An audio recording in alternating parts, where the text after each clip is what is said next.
Vem acréscimo!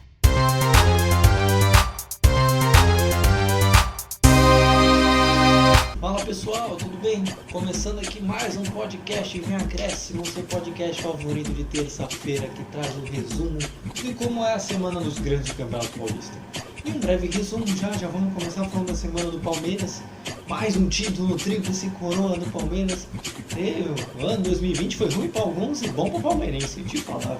Depois a gente vai falar do Corinthians, fala como é que tá o Corinthians no Paulista, a vitória nos últimos jogos, chuva doidada, ixi, tem muita coisa. E a gente vai passar depois pro São Paulo, uma semana maravilhosa, a gente falar goleada até em clássico. E depois a gente fecha com o Santos, que foi o goleado da história, que não tá numa semana muito fácil, o pior estreia impossível. E ainda tem Libertadores ainda para tentar garantir na fase de grupos. Então, para começar aqui, tô com a dupla dinâmica aqui, a dupla Batman e Robin nos comentários brasileiros. Então, vou começar com o Vini. Fala, Vini, como é que você tá? Tudo bem? Salve artistas, futeboleiros e damas! Tudo bom com vocês? Palmeirense hoje tá rindo à toa, corintianos agradecendo a chuva, São Paulo agradecendo o Crespo e o Santos agradecendo pra quê? Se no próximo jogo já tem o Deportivo Lara pela pré-liberta. Mas enfim, casos distintos, estou aqui também pra comentar o cara que tá dividindo o caminho, o cara que tá de touca, o cara que tá com frio, o cara que tá cirúrgico nos comentários. Victor Oliveira, a Serra Elétrica. Serra Elétrica tá nos dentes, inclusive, mas fala então. Oi, tudo bem pessoal? Falar mais de futebol, Paulistão. Corinthians ganhou a primeira em 2021. Não a primeira, mas ficou 7 jogos sem ganhar. Ganhou, voltou a retornar ao caminho das vitórias. Palmeiras, parabéns pelo campeonato. Não vou usar em falar de novo. 3 vezes ganhou. Já tá com 3 vezes ganhou, pra não me complicar. E no duelo do clássico argentinos, pelo menos um se deu bem. Então é isso, Luiz, volta contigo. Então, antes só de a gente começar, vou pedir para que, se você está escutando no YouTube, se inscreva no nosso canal, ative o sininho, comente se gostou desse programa, deixe sugestões para outros programas para nós. Se você está escutando nos agregadores de podcast, você nos siga e fique por dentro de tudo que acontece no futebol de São Paulo. E também, até se você digitar Vem Acréscimo no Google, aparecem nossos agregadores de podcast que você pode escutar facilmente para nós. Então, vamos começar aqui falando do campeão da vez. Vamos começar aqui escutando Abel Ferreira para essa entrevista do Palmeiras, campeão da Copa do Brasil.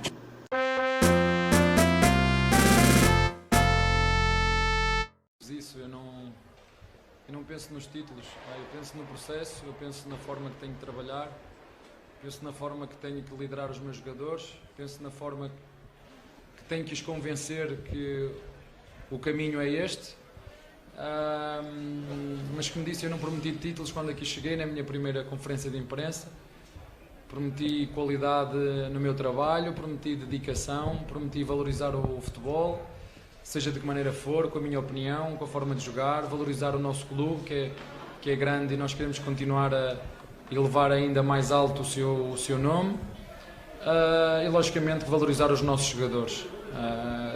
Esse é um dos meus compromissos, essa é a minha forma de trabalhar, é a partir daí que eu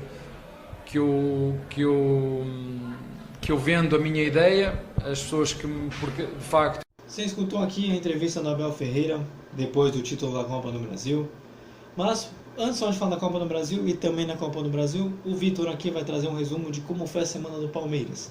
E depois a gente fala só na Copa do Brasil mesmo, para saber se o título foi justo, foi injusto, como é que foi o jogo, essas coisas. Mas, Vitor, é seu momento, como é que foi a semana do Palmeiras? Uma semana bem agitada, se eu posso dizer assim. Porque colocar um clássico no meio do campeonato, da Copa do Brasil, muitos encararam como isso não é possível. São 2 campeonatos em uma semana. A Copa do Brasil é um campeonato, clássico é um campeonato à parte. Não pode. Enfim, começando pela semana palmeirense, que teve o clássico Corinthians e Palmeiras, que foi 2-2 em Itaquera. E uma curiosidade, rapidinho, antes de falar do jogo. Teve o clássico Corinthians e Palmeiras. E no sábado, teve o São Paulo e Santos. A coincidência dos dois jogos é a chuva que teve, a baita chuva nos dois jogos. E voltando aqui para falar do resumo do jogo do Corinthians e Palmeiras, 2-2, lá do Palmeirense, tudo. Como o técnico esperto, vendo a situação, tendo a final, ele colocou um time misto para jogar contra o Corinthians. Era um clássico que o palmeirense era uma partida normal, porque diante das condições não era para ter, assim, na mente deles. E o Palmeiras se aproveitou do campo seco no primeiro tempo para fazer 2-0. E time que toma gol do Lucas Lima, não sei o que merece ter depois. Mas aos 5 minutos o Lucas Lima foi lá e fez gol no Corinthians. Foi 5 minutos. Aí quando chegou depois aos 20, 25 minutos, aí o Gabriel Silva, o garoto da base do Palmeiras, foi lá e fez o segundo gol em uma jogada de contra-ataque que foi assistência do William. Sempre falou que o William faz gol, mas dessa vez ele fez assistência. Aí, a partir dos 30 minutos, eu não me lembro do tempo que começou a chuva. Enfim, choveu lá e deu pro Corinthians descontar no final do primeiro tempo com o Matheus Vital. Diga-se de passagem que resultou a origem em uma falta que o Gemerson cobrou, o Jô desviou, se eu não me engano, o Gabriel Menino perdeu o tempo de bola, ele acabou escorregando com o gramado molhado, sobrou pro Matheus Vital e ele mandou pro gol. Então o placar foi de 2-1 no primeiro tempo. E continuou a chuva. O Corinthians veio com tudo no segundo tempo e logo no início de jogo aproveitou um contra-ataque tudo.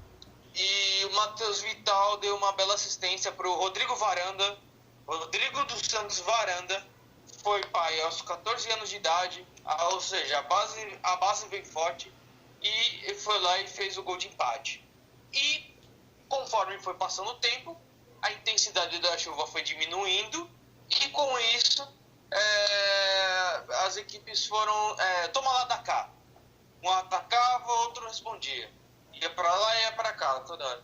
Então, e não teve tantas emoções no final do jogo, até que melhorou um pouco só, a questão do gramado.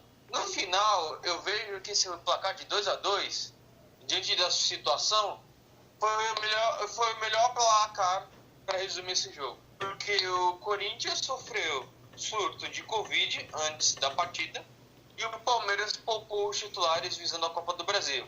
E antes desse jogo acontecer, teve a questão do surto, tudo, e o Corinthians queria adiar. E o Palmeiras também queria adiar por causa, da final da Copa do Brasil, tudo. Não tiveram seus pedidos realizados. Então, tendo esse placar de 2-2, numa quarta-feira, às 7 horas da noite, eu acho que resume bem o que foi o jogo. E só um negocinho, só para explicar.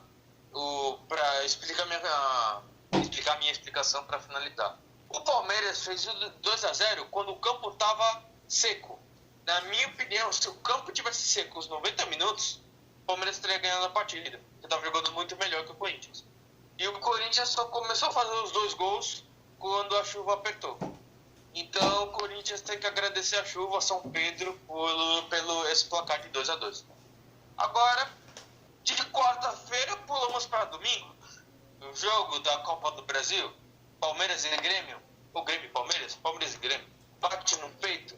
O Grêmio, com a necessidade de ganhar a partida, já que estava com desvantagem de 1-0, ele partiu para cima. Teve várias chances. Com o PP, só que ele perdeu o gol no começo do jogo, com o cruzamento do Wanderson, que ele estava substituindo o Vitor Ferraz por opção do Renato Gaúcho. E o time gaúcho teve ainda com o Diego Souza, o Alisson, opções para fazer o gol. O Rony aos 7 teve contra-ataque, tudo. E depois dos 18 minutos, o Palmeiras começou a equilibrar a partida. Antigamente o Grêmio estava, só que não foi muito eficiente. E a partir dos 18, o Palmeiras ele começou a entrar no jogo, tudo, a fazer jogadas de contra-ataque, tudo. Foi um jogo bem de xadrez. Tanto que o Palmeiras teve um gol anulado. O Rafael Veiga por sinal, bem anulado. E o Verdão, com o duelo mais equilibrado, arriscou de fora da área com o Rafael Veiga, mas o Paulo Vitor defendeu. Teve alguns lances. E, se eu posso dizer assim, o Paulo Vitor, substituindo o Vanderlei, eu não sei se era a melhor opção. Mas, enfim, não sei o que acontece nos bastidores. E na reta final do primeiro tempo, o Palmeiras apareceu com os 2 chutes no gol e o goleiro defendeu. No primeiro tempo, sem muitas emoções, foi tomar lá da cá também. Aí já no segundo tempo, etapa final, todos os 45 finais, o Palmeiras criou boas chances, sempre com o Rafael Veiga, que por sinal ele foi o melhor jogador da Copa do Brasil.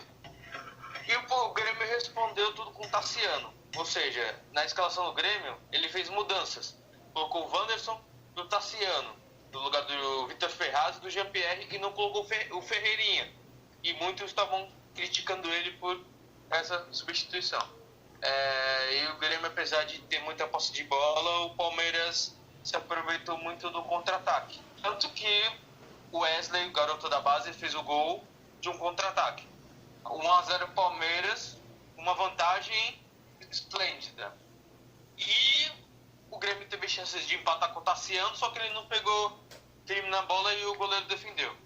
O Renato Gaúcho tentou fazer mudanças, tudo no time. Aí colocou o Ferreirinha, o Guilherme Azevedo e o Jean-Pierre, mas não deu muito certo. E o Grêmio não teve aquele ímpeto, não conseguiu envolver o Palmeiras. O Palmeiras matou o jogo com o Gabriel Menino no final do jogo. Então, para resumir esses 2 jogos da Copa do Brasil, o Palmeiras foi mais eficiente que o Grêmio. Aquilo tudo que a gente vem falando. O Palmeiras, ao longo da Copa do Brasil, em relação ao Grêmio, teve mais futebol. Digamos assim, encantou mais. Então, eu creio que esse título foi merecidamente para o Palmeiras. E uma curiosidade também, eu acabei de me lembrar. Só de premiação, o Palmeiras ganhou 200 milhões, Luiz Vinícius. Ganhou de 200 milhões de premiação. Libertadores, Copa do Brasil e o Paulistão. Ou seja... E também, por falar nisso, eu escutei que o Palmeiras foi o time que não demitiu funcionários na pandemia. Palmeiras, eu me lembro que... Eu não me lembro qual foi o jogador que falou para não demitir os funcionários. Que pudesse cortar metade do salário deles, mas que não demitisse nenhum funcionário. Então, é uma coisa bonita de se falar.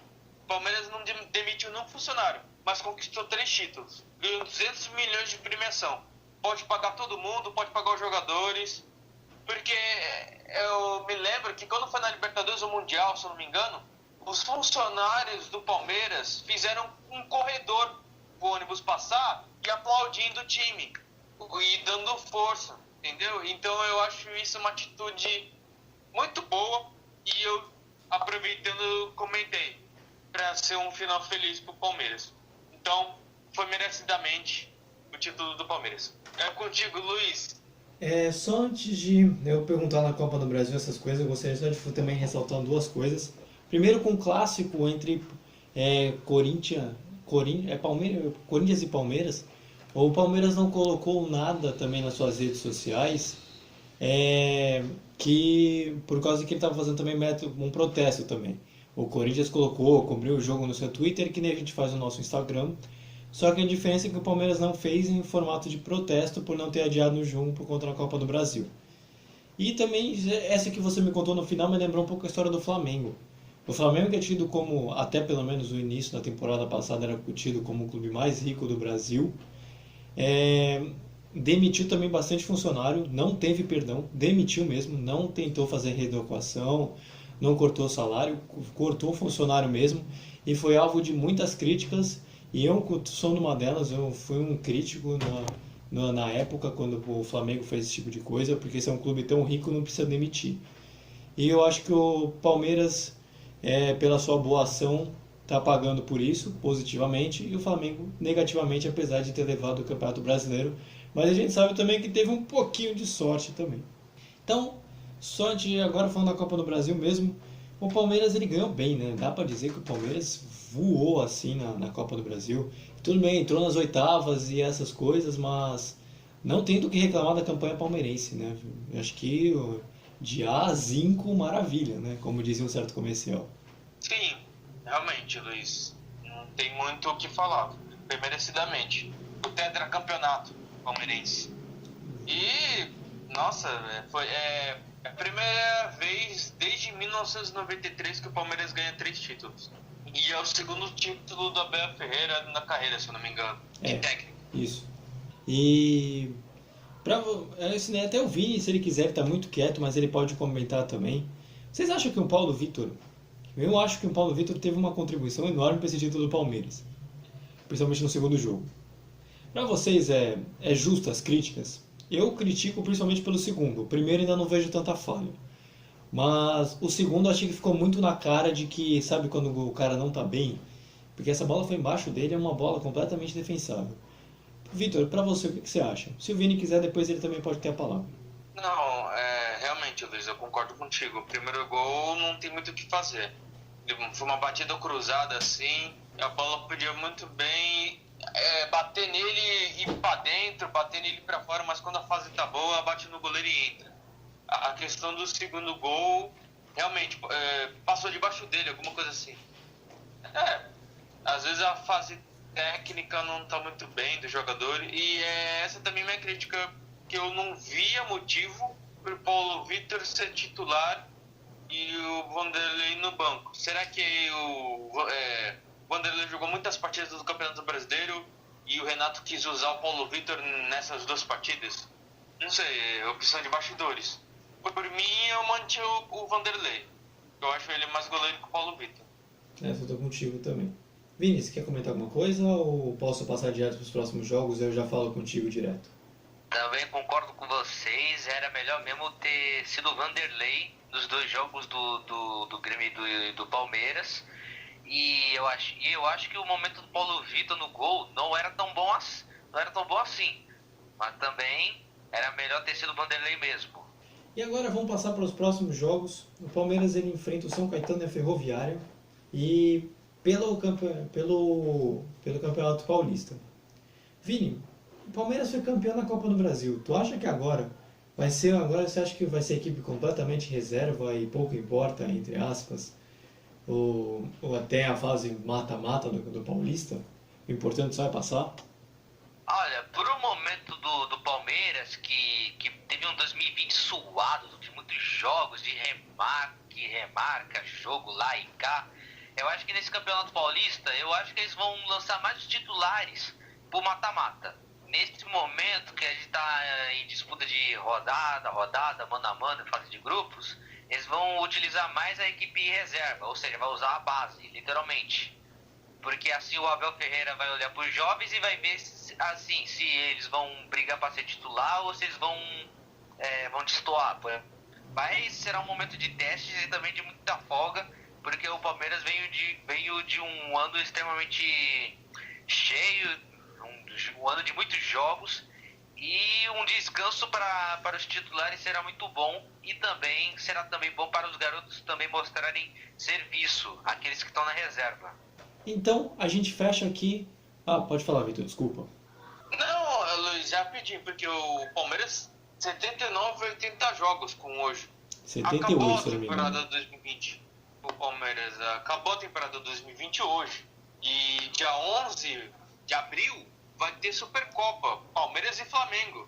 Campeão brasileiro contra o campeão da Copa do Brasil.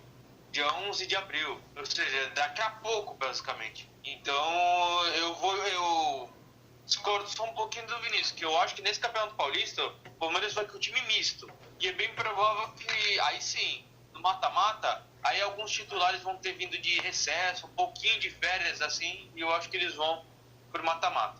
Então, agora sim, a gente finaliza aqui o campeão palmeirense, o campeão Palmeiras da Copa do Brasil. Feliz está o torcedor palmeirense.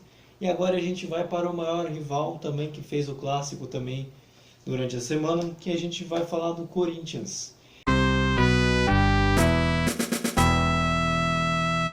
Acabei de dizer, né? A escolha pelo Bruno foi muito mais em cima da capacidade, da condição que o atleta vem mostrando, não só como zagueiro e como lateral direito. Hoje ele cumpriu uma função diferente, foi muito bem de novo. Por quê? Porque tem jogo aéreo, porque tem força física. A entrada do Biro seria uma entrada natural a partir do momento em que o menino já estivesse com um tempo maior com a gente. Ele veio ontem apenas, né? Então é difícil você, em um treinamento só, você passar aquilo que você quer e tentar tirar do jogador o máximo que ele pode, porque também quando você coloca um atleta muito jovem em campo, você também está modificando o seu grau de ambiente. Você joga para ele uma pressão até então não exercida na carreira dele, né? Então, a partir do momento que ele tiver um tempo maior com a gente, certamente ele vai ter oportunidade. Então, isso acabou pesando. Então aqui você já escutou o áudio do Mancini, depois do jogo contra a Ponte Preta. Vini, como é que foi a semana corintiana? Que parece que você estava comentando aqui por fora, parece que a chuva foi o grande protagonista. Então fala aí, como é que você acha que foi? Bom, como o Vitor já havia falado do Corinthians e Palmeiras, a chuva foi personagem do clássico, mas também foi personagem até no jogo da Ponte contra a Ponte Preta na Neoquímica Arena. Ai, meu amigo, se o Corinthians já estava feliz de ter visto o Rodrigo Varanda fazendo seu primeiro gol profissional em cima de um clássico, imagina para esse jogo contra a Ponte Preta, onde os casos de Covid aumentaram no time do Corinthians. Pois é. No domingo, às 11, o Galo já estava cantando, o Corinthians pegou a Ponte Preta em casa e com tempo nublado inicialmente. Aí, lances lá e cá, né? Luan foi titular, teve muita coisa a rolar, né? Muitos jovens de 17 anos do Corinthians foram relacionados e o Corinthians acabou tomando o gol da Ponte Preta com o substituto do artilheiro Paulo Sérgio, que é o João Veras, que fez um belo gol, inclusive. Fez aquela batida colocada que sai do alcance do goleiro, aí é indefensável. Aí, 1-0 para a Ponte Preta. Quando todos pensavam que a Ponte Preta ia ganhar, ia conquistar a primeira vitória na Arena e também no Paulistão, qual nada, Matheus Vital, iluminado, fez um belo gol e empatou o jogo pro Corinthians. Vital tá iluminado, hein, moleque? Tá mais iluminado que vagalume. Ô, louco! Começou o segundo tempo e com ele a chuva. De novo, a chuva sendo personagem. Em meio às ruindades da bola parando, dos bicões para frente. Meu Deus do céu, foi ruim de ver um jogo de curly, por exemplo, entendeu? Mas olha, meu Deus do céu, a chuva tá de parabéns, viu? Quando a gente fala que a gente detesta a chuva vira personagem de qualquer jeito, meu Deus do céu. Mas, enquanto isso, a Ponte Preta não se encontrou no segundo tempo, pouco atacou o Corinthians, e o Corinthians fez o de sempre, foi ao ataque, né, se impôs dentro de casa, até que num lance, desprovido de noção, num bate-rebate lá na área, Matheus Vital sofre falta dentro da área, que isso significa pênalti, e o Corinthians fez o gol com o Jô, que estava sendo extremamente criticado para a maioria dos corintianos. Fez um gol de pênalti no rebote. O goleiro pegou e ele fez no rebote, inclusive, tá? Ia falar errado, tá? Mas 2-1 Corinthians de virada, uma partida literalmente onde o Corinthians se superou em meio aos desfalques por Covid, e também alguns jovens da base também chamaram a atenção, né? Porque na escalação o Mancini havia escalado o Antony de titular. Não é o Antony do São Paulo, não, é o Antony do Corinthians mesmo. Mas, sem contar também que o Corinthians já havia relacionado o Guilherme Biro, que é destaque do time sub-17, que fez já uns trocentos gols, tem uma multa rescisória alta. Meu, se o Palmeiras já acumulou 200 milhões de reais só com prêmios de Libertadores, Copa do Brasil e mais da Crefisa, quer dizer, Crefisa da patrocinadora, só o Guilherme Biro, eu ia falar Biro. Quase. Só de falar do Guilherme Biro, a multa rescisória dele é de 188 milhões. Entendeu? Para o europeu, para tirar ele dali do Corinthians, o cara precisa embolsar uma uma grana preta, hein? Mas enfim, alguns jovens demonstraram talento. Corinthians novamente sem lateral, né? Porque Fagner e Fábio Santos pegaram Covid e só tinha o Guilherme Biro à disposição. E também, o Luan teve a sua chance, mas mesmo assim a gente tem que ter paciência com o Luan, porque apesar de ser um bom jogador, ele ainda vai se encontrar no futebol. Vai, Luiz. Vini, pra você, os Covids é legal, né? Os casos de Covid pode ser uma oportunidade de o Corinthians testar novos jogadores de categoria de base, que não estavam sendo aproveitados para ter uma chance de disputar e integrar o elenco, assim como o próprio Flamengo aconteceu, que aconteceu com o Santos, que aconteceu com o Corinthians também, mas o Corinthians agora parece que vai usar mais a base. Você acha que isso pode ser uma oportunidade para a molecada ter uma chance de aparecer também? Com certeza, o Corinthians ultimamente não vinha usando a base, ele geralmente usava a base como se fosse a última solução. Geralmente usava a base assim, se o jogador tá lesionado e não tem mais ninguém para contratar, ou alguma coisa assim, então vai ter que usar a base para aquela posição. E eles não lançavam os jovens assim, como eu posso dizer, assim, para ter sequência, para ter experiência. Mas o Mancini, quando ele viu os problemas, quando ele viu que a atuação do time não melhorava, ele decidiu apostar mais na base. Mas, com esses casos de Covid, abriu espaço para uma garotada boa que está vindo. Por exemplo, o Corinthians está sem lateral, eles tiraram o Guilherme Biro, que estava na seleção brasileira, treinando lá na Granja Comari, trouxeram para ele ser reserva, e mesmo assim, o zagueiro João Vitor, que estava improvisado na lateral, pelo menos ele não sofreu tanto com o Apodi, que é um dos vovôs garotos do interior. O cara tem uns 36 anos e o cara corre um absurdo, meu amigo.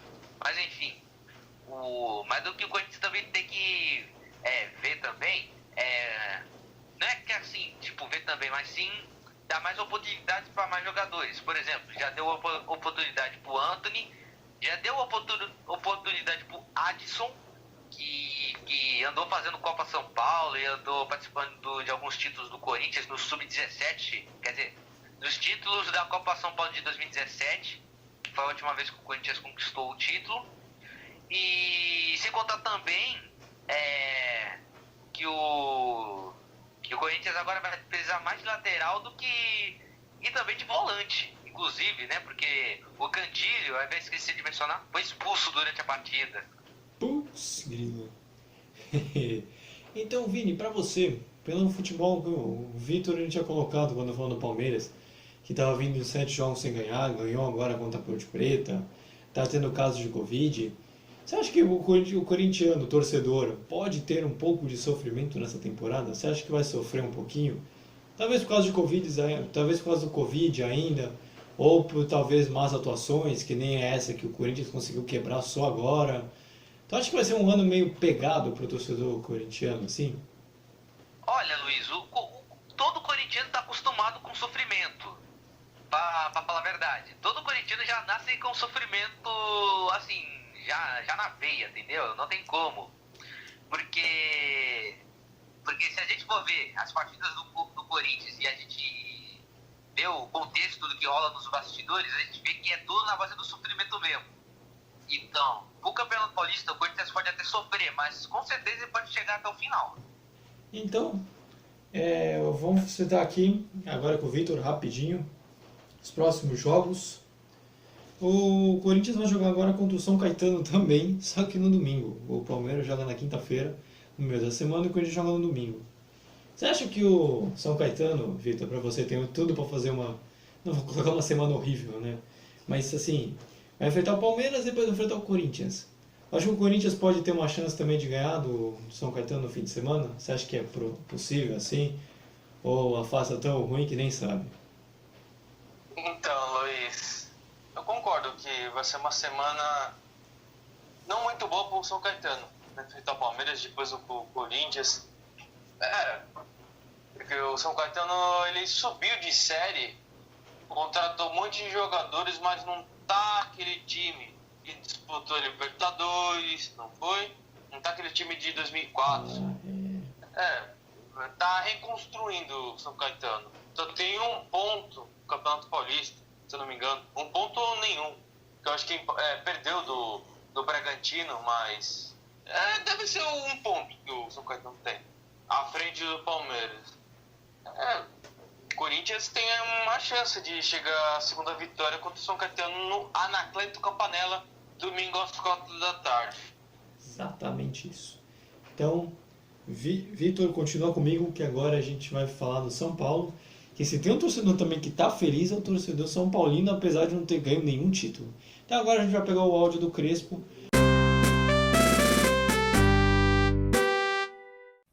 Esto indica que el club se está moviendo también. Entendemos que el plantel, queremos un plantel competitivo en todas las líneas. Creo que la llegada sea de Orejuela y Miranda nos va a dar esa competencia, sobre todo en los momentos claves de este inicio de año, ¿no? Cuando empiece Copa Libertadores y Paulistao, va a haber muchos partidos de altísima exigencia, entonces este plantel necesita un recambio para mantener el mismo nivel y bueno, estamos completando el plantel despacio, pero bueno, primero darle la bienvenida a ellos, pero fundamentalmente hoy la noche del grupo que está hoy aquí, que concentrou aqui, todo o grupo, o que estuvo. Passando aqui já o áudio, a gente vai falar de uma ótima semana São Paulina. Te falar, acho que são raras uma semana melhor do que essa, acho que só com título mesmo. Vitor, como é que foi a semana do São Paulo, incluindo até goleada em clássico? Pois é, Luiz. Foi uma semana muito boa para o torcedor São Paulino. Ainda mais com o novo comando, os reforços chegando. A primeira partida, depois do empate contra o Botafogo de Ribeirão Preto, foi contra a Inter de Limeira. Segunda partida do Crespo no comando de São Paulo. E a questão de 3 zagueiros, variação tática, que o Crespo tem como identidade. Tanto que já tem até música diante dessas 2 partidas do São Paulo. Já tem até música. Se você me permite, eu vou só... O que está acontecendo entre os torcedores? É aquela assim, quer jogar, o Crespão vai te ensinar. Então martela, martela, martela, martelão. Levanta a mãozinha na palma da mão, é o bonde do Crespão. Então eu acho que o pessoal está se iludindo desde o começo. Brincadeiras à parte. Que São Paulo ativa o modo ilusão e depois acontece o que aconteceu no Campeonato Brasileiro. Mas voltando a falar do jogo, foi um ótimo placar, assim, resumindo. Inter 0, São Paulo 4, porque depois de um empate na primeira rodada, a vitória é necessária. E o São Paulo começou o domínio desde o primeiro minuto. Esquema 3-5-2, clássico. E o São Paulo tentou com o Pablo, o Daniel Alves chutando de fora, tudo. O Felipe Saraiva tentou assustar o Volpe, tudo. Mas de uma bela trama do Igor Vinícius, cruzou pro Luciano, que o Gabriel Sara fez o primeiro gol do São Paulo, em uma ótima troca de passes. E o Inter de Limeira não conseguiu tanto ameaçar o São Paulo no primeiro tempo, só teve uma outra jogada. Porque nesse esquema de 3-5-2, particularmente, ele é meio a meio, no sentido que assim, ele é ofensivo, defensivo. Na minha opinião, ele faz as 2 coisas. Ele é defensivo no sentido de 3 zagueiros liberar os alas e congestiona no meio de campo, que dá a sensação de numérica de muita gente na área para fazer o gol. Não sei se ficou muito claro. Os 3 zagueiros lá atrás segurando tudo, mas muitos jogadores congestionando no meio de campo. Com isso, dá para ter superioridade numérica dentro da área para fazer o gol. Basicamente assim. Você entendeu? Para entender agora. Acho que agora deu. Enfim, partindo para o segundo tempo... antes de começar o segundo tempo, o Inter de Limeira ainda teve um jogador expulso pelo segundo cartão amarelo foi expulso. Então, com o São Paulo dominando o primeiro tempo, feito 1-0, então o segundo tempo era para ser, né, com um jogador a mais, tudo, fazer um belo placar. Fez. Mas o Inter de Limeira assustou muito mais o São Paulo no segundo tempo, com 1 a menos, do que no primeiro tempo com a igualdade, por incrível que pareça. E o São Paulo sofreu ameaças no primeiro tempo, tudo, só que o Pablo fez o gol de cabeça, fez o segundo gol. Depois, aí teve o Felipe Saraiva, mais um outro jogador lá do Inter de Limeira que o Volpi salvou. Ainda teve isso. E depois, a partir da substituição do Crespo, tudo, o Inter de Limeira não foi tendo mais chances, tudo. O Crespo queria conhecer mais os jogadores que ele tinha à disposição, tudo. E o São Paulo fez mais um gol. Agora me fugiu quem fez o terceiro gol. Me ajudem, produção. Eu me lembro que o último foi do Rojas, de pênalti. Ah, foi do Luciano. O Rojas chutou, o Luciano desviou. Marcou impedimento, o VAR olhou, validou o gol. E o Rojas fez o último gol de pênalti. Tomou um asterisco, ficou 2 anos e meio sem jogar, voltou, renovou o contrato, falando que tá jogando bem, tudo, tá recuperado. Foi lá e fez o gol de pênalti para a alegria de companheiros da torcida que falam que ele é um grande jogador e eu concordo. Ele tem se jogado muito bem dentro dos jogos que eu tenho visto. Então foi um ótimo placar, 4-0, do Inter de Limeira com total domínio. E eu trouxe umas características estatísticas, na verdade, do jogo. A posse de bola, 60 para o São Paulo, 40 para o Inter. Finalizações, 16 do São Paulo, 8 da Inter. Passes, 325 da Inter de Limeira, 476 do São Paulo. Desarmes, 13 da Inter, 17 do São Paulo. Escanteios, 4-0 para o São Paulo. Impedimentos, 1-0 São Paulo. Ou seja, um domínio não tão absurdo, mas, né, foi bem superior. Aí depois partiu o Santos, o clássico, porque depois do jogo da Inter de Limeira, todo mundo ficou falando ruídos assim.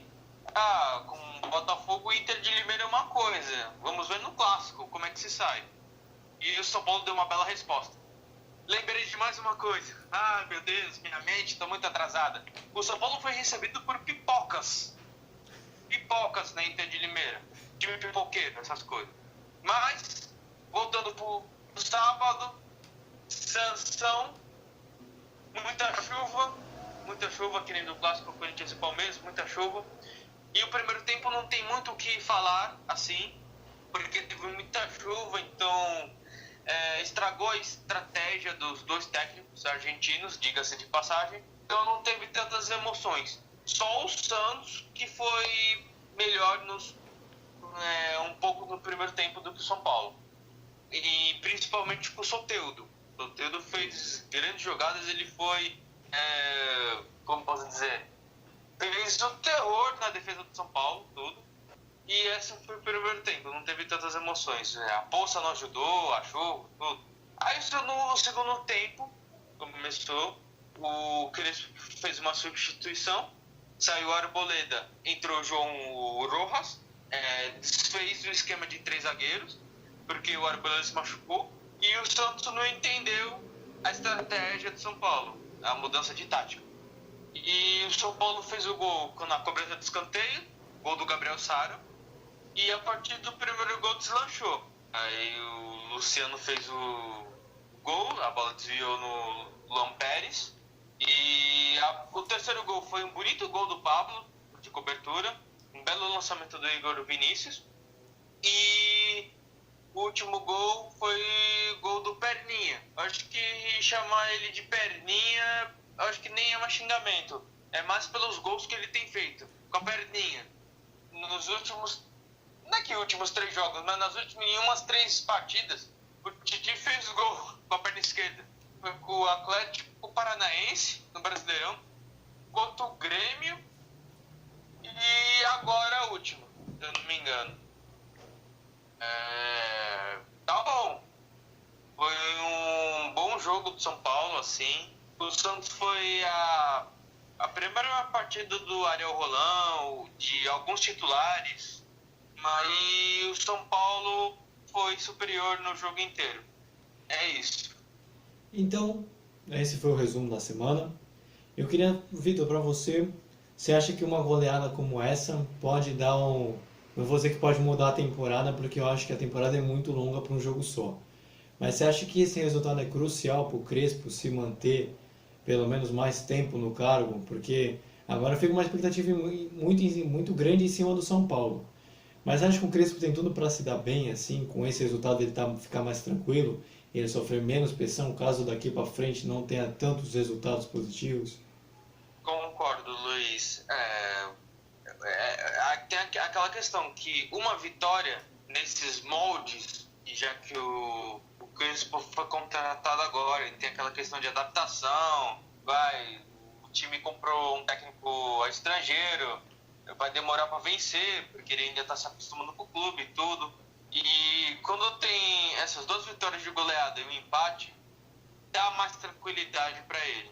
Eu vejo assim. E com essa vitória que o São Paulo teve no sábado, e o São Paulo só vai jogar no outro sábado, ou seja, tem uma semana para o Crespo conseguir implementar suas ideias, porque diante das últimas entrevistas dos jogadores nas partidas, eles falam que tá dando para entender o que ele quer em campo nessas últimas 3 partidas.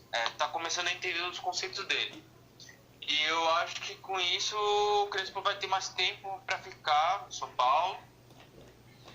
E exatamente, também. Não tem muito tempo assim, então tem que aproveitar essas semanas.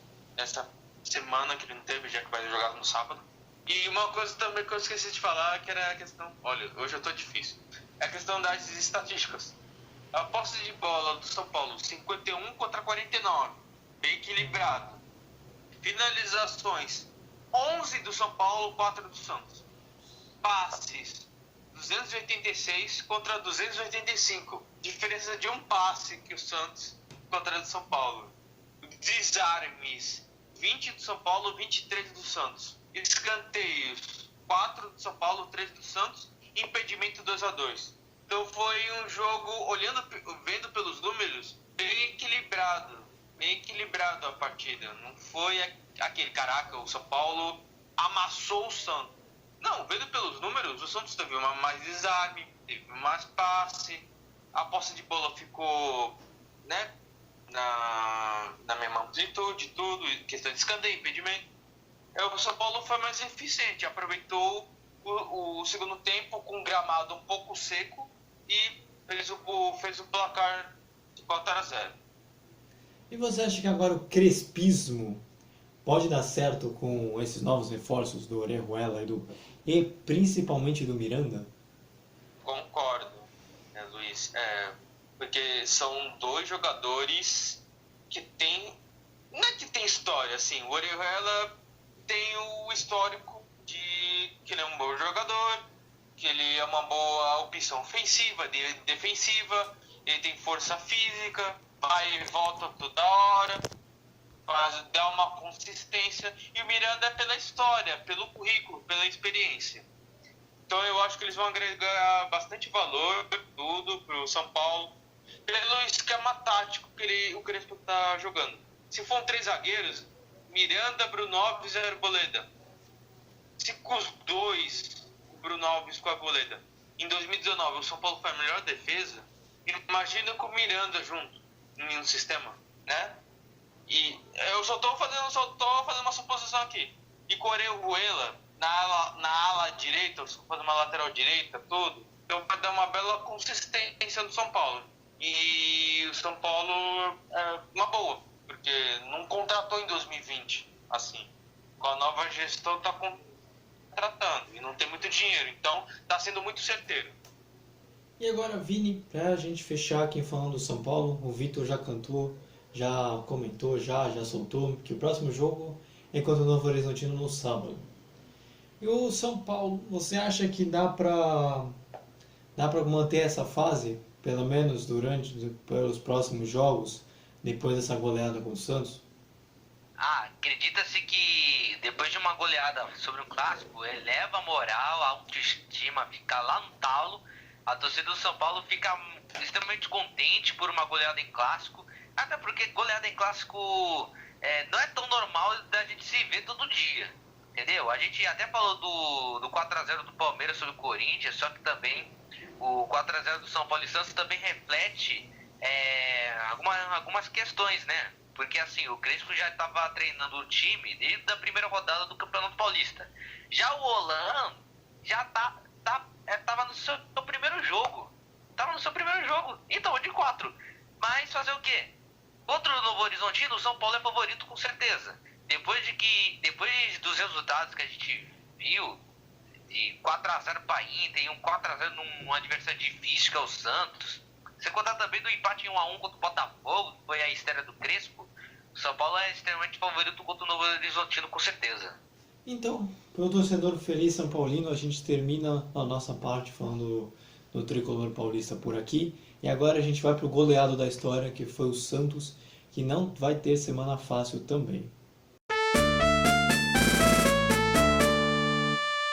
Un buen partido y en el segundo tiempo, cuando arrancó el segundo tiempo, a los 3 minutos, en una jugada de córner, San Pablo abre el marcador y creo que ese fue un golpe que muy temprano y nos costó reponernos y ahí vinieron algunos errores también individuales que costaron por ahí que el resultado se ampliara, y nos costó en el segundo tiempo encontrar la manera de jogar. E a gente pegou a entrevista também do Ariel Roland, a gente vai ver como colocou aqui, porque o Ariel Roland também é outro que fala, tá tendo aulas de português, mas o espanhol dele também é meio enrolado para entender. Mas, Vini, vamos falar agora da semana do Santos, que não teve uma semana nada positiva depois da goleada contra o São Paulo, e ainda tem Libertadores da América. Mas faça o resumo da semana do Santos e aí a gente chega nos tópicos. Existe uma parte do hino do Santos que fala assim: agora quem dá bola é o Santos, né? Pois é, agora quem dá bola não é o Santos, e sim os adversários. Pois é, passou algumas rodadas do Paulistão, o Santos andou empatando algumas partidas, né? Empatou com a Ferroviária em casa, empatou com o Santo André, perdeu para o São Paulo de uma maneira horrorosa e que ainda vai pegar o Deportivo Lara. Adversário difícil. O Corinthians já provou que é difícil. Mentira, né? Pô, se o Corinthians já meteu 7x2, então o que dizer do Santos que pode meter uns 12? Mentira, mentira. Bom, o que a gente pode dizer do trabalho do Rolão? Gente, é só o primeiro jogo. Tomar 4 gols numa primeira partida não é tão ruim assim. Até porque é um trabalho no início. É um trabalho que foi iniciado agora há pouco. Entendeu? E esse processo leva tempo demais. Entendeu? Tem alguns cientistas que até ficam falando assim: quem tem culpa de ter tomado 4 gols do São Paulo? Quem teve culpa é o Luiz Felipe. Não esse que apresenta, e sim o zagueiro. Calma aí, Luiz. Não importa não. Eu não tô falando de ti. Culpado na história. Eu sou o culpado da história, pô. Não, eu só apresento, vem acréscimo. Não, eu não tô falando de ti. Eu tô falando do zagueiro Luiz Felipe, que é o zagueiro anda sendo criticado pela nação santista, entendeu? E é verdade mesmo. Não deixa de ser verdade. Aí, os santistas que tanto pegam leve com o Luiz Felipe dos Santos e não da Silva, eles também pegam pesado com o Arthur Gomes. Ô, bicho ruim também. É um bicho ruim que tem que apanhar de cinta, meu irmão. Meu Deus! Mas, enfim, a sorte dos santistas é que o Santos vai estrear na Libertadores em casa, em plena Vila Belmiro, contra o Deportivo Lara. E para essa partida, que será o segundo jogo do comando do Ariel Roland, argentino que até uns dias atrás estava jogando golfe, era técnico de golfe, se não me engano, para o cara jogar Libertadores, pela pré-Libertadores. Caraca, tava bagunçando a mente. Para numa hora ele tá jogando a pré-Libertadores com o Santos. É contigo, Luiz. Essa semana também não foi das mais positivas pro Santistas, mas enfim. Não, eu queria comentar com você de uma que eu acho que não existiu uma pior estreia possível para Ariel Roland, né? Você já começar Não. num clássico já é pesado. Mas você começar num clássico tomando goleada fora de casa, eu acho que tudo que sair daqui para frente do trabalho dele vai ser positivo depois dessa estreia. Sem contar que ele teve alguns períodos que ele tinha que observar os garotos e montar a estratégia ideal pro Santos. Porque o Cuca deixou assim, Roland, esse é o time, faz o que você quiser com esse time. Eu consegui levar esses garotos até numa final de Libertadores, mesmo sendo desacreditados, né, por causa da história do 4%. Agora é sua vez, hermano. Mas, como é início de trabalho, como ele ainda tá conhecendo a rapaziada, então é bem provável que o trabalho melhore daqui a alguns meses, né? Porque com o São Paulo já foi diferente. O time já chegou rock and roll, já destruindo os adversários, mas mesmo assim não ganhou o título. Mas vamos ver se com o Roland a história muda. E o engraçado, só abrindo um parênteses do São Paulo, é que o São Paulo justamente se consolidou no trabalho do Santos, ganhando do São Paulo, né? Que foi aquela história do amor ao balão e essas coisas. Só que agora o Roland fez completamente o contrário, né? Foi destruído pelo São Paulo. E, Vini... Deixou ele sem moral, inclusive, viu? O cara ficou incrédulo só de ver. Né? Ainda mais que ele tava enfrentando o Crespo, que é colega de nacionalidade. Exatamente, exatamente.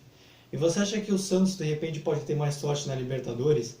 Porque agora vai ser o segundo jogo no comando Ariel Roland, já tem algumas coisas que ele precisa fazer no time titular.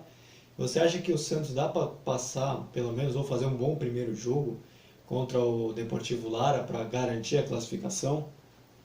Dá pra fazer um bom jogo, porque a situação na Venezuela, por conta dessa pandemia, não anda fácil. E só pra gente ser sincero, aqui do Venha Crespo, a gente não é de mostrar umas notícias assim, do que acontece nos outros países. Só que, principalmente aqui na América do Sul, mas a situação na Venezuela, mesmo antes da pandemia, já não era tão boa. Imagine agora, né? A gente não tem nem noção do que está acontecendo no campeonato venezuelano e também muito menos se os jogadores estão com um condicionamento físico. Mas é bem provável que o Santos passa pelo Deportivo Lara sem sustos, entendeu? Se o Santos passar pelo Deportivo Lara, só se for de goleada, entendeu? A tendência é essa. O Vinícius está otimista. Pro torcedor mais incrédulo, santista, mais cínico, ele está preocupado com o jogo contra o Deportivo Lara. Depois desse jogo, eu não sei se eu coloco horrendo, porque o Vitor trouxe os números, né? O Santos fez um primeiro tempo ok e as estatísticas foram parecidas. Então o jogo talvez não tenha sido tão desleal assim, né? Para ter sido ou 4-0. Mas tem torcedor santista que já está preocupado com esse resultado aí.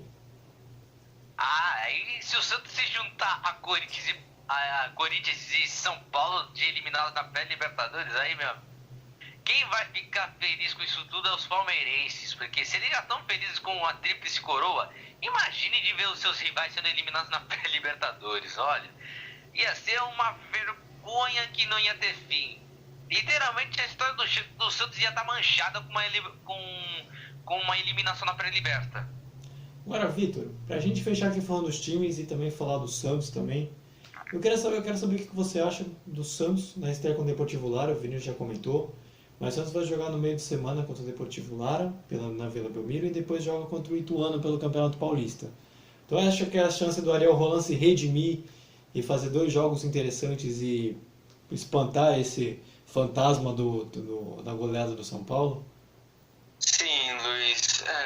Essa partida contra o Deportivo Lara vai ser, acho que na terça-feira, lá, se eu não me engano. Na Vila Belmiro. E vai ser na Vila? Lá. Vamos de volta ele lá. disse que quer contar com o Marinho nessa partida. O Covid é o problema. Sim, realmente, mas o Marinho voltou a treinar, mas ele quer quer contar com ele para esse jogo. E contra o Ituano tá bem no Campeonato Paulista. Tá com 6 pontos, se eu não me engano. 6 ou 7. E vai enfrentar o Deportivo Lara agora na terça-feira. É tudo em cima da hora, Luiz. O técnico não teve tempo de treinar, ele só viu essas 2 partidas. Aí, nesse meio de 2 partidas que ele viu e assumiu contra o São Paulo, eu não sei se ele teve esse contato, esse treinamento, tudo. Enfim, ele vai ter que colocar as ideias dele no jogo. Ele vai ter que, no jogo, treinar os caras. Vai ter que colocar as experiências dele, fazer as experiências dele, não colocar no jogo. Porque não tá tendo tempo. O Santos, desde o Brasileirão, já tá sabendo que ia enfrentar a pré-Libertadores. Aí agora, com essa goleada do São Paulo, foi sábados, domingo, segunda, na terça vai enfrentar um jogo de Libertadores. Se perder, tá fora, um exemplo. Então as coisas estão começando bem pesadas pro Santos. E ainda mais que os titulares estão voltando agora e não tá tendo muito tempo para treinar, vai ser bem difícil no começo. Então agradeço a você que nos ouviu em mais esse programa.